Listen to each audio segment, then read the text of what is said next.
IPL ২০২৬ সালের চতুর্থ match Punjab Kings এবং গুজরাট টাইটান্সের মধ্যকার ফলাফল নিয়ে ইতিমধ্যেই তোলপাড় শুরু হয়েছে।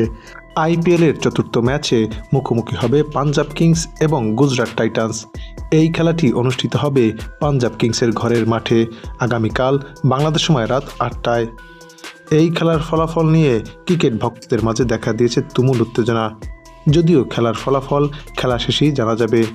এদিকে এই দুই দলের শক্তি এবং সামর্থ্যের দিক বিবেচনা করলে দল দুটি প্রায় একই রকম, যেখানে পাঞ্জাব কিংসে শ্রেয়াস আইয়ার, মার্কাস স্টোয়নিস, অমর জাই এবং চাহালের মতো ক্রিকেটাররা রয়েছেন। অপরদিকে গুজরাট টাইটান্সে রয়েছেন Josh Butler, Jason holder, Shubman Gill, Rashid খানের মতো ক্রিকেটাররা। তাই এই ম্যাচটি হতে যাচ্ছে অতি উত্তেজনাকর। এদিকে এই দুই দলের সর্বশেষ 5 বারের দেখায় 3 বার জিততে পেরেছে পাঞ্জাব কিংস এবং 2 বার জিততে পেরেছে গুজরাট টাইটান্স। দুই দলের সাম্প্রতিক পারফরমেন্স বিবেচনা করলে পাঞ্জাব কিংস এবং গুজরাট টাইটান্সের সম্ভাবনা প্রায় একই রকম, কেননা পাঞ্জাব কিংস সর্বশেষ 5 ম্যাচের মধ্যে 3টিতে পরাজয় এবং 2টিতে জয়লাভ করেছে। গুজরাট টাইটান্সও সর্বশেষ 5 ম্যাচে 3টিতে জয়লাভ এবং 2টিতে পরাজয় বরণ করেছে।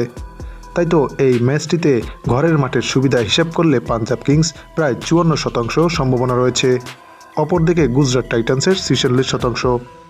তাই তো এই ম্যাচটি যে একটি হাড্ডাহাড্ডি এবং ডু অর ডাই ম্যাচ হতে যাচ্ছে তা আর বলার অবকাশ রাখে না।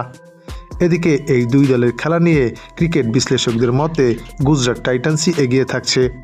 তবে সবাইকে চমকে দিয়ে এই ম্যাচের ফলাফল একদিন আগেই ফাঁস করল জ্যোতিষী টিয়া। টিয়াটির সামনে দুই দলের পতাকা সম্বলিত খাম রাখা হলে টিয়াটি পাঞ্জাব কিংসের পতাকা সম্বলিত খামটি তুলে নেয়। তাই বলাই যায় টিয়ার ভবিষ্যৎবাণী যদি সত্যি হয়, তবে আগামীকালকের এই ম্যাচটিতে পাঞ্জাব কিংসই জিততে চলেছে গুজরাট টাইটান্সের বিপক্ষে। তবে শুরুতেই যদি গুজরাট টাইটান্স পাওয়ার প্লেতে উইকেট তুলে নিতে পারে, তবে খেলাটি অন্যদিকেও ঘুরতে পারে।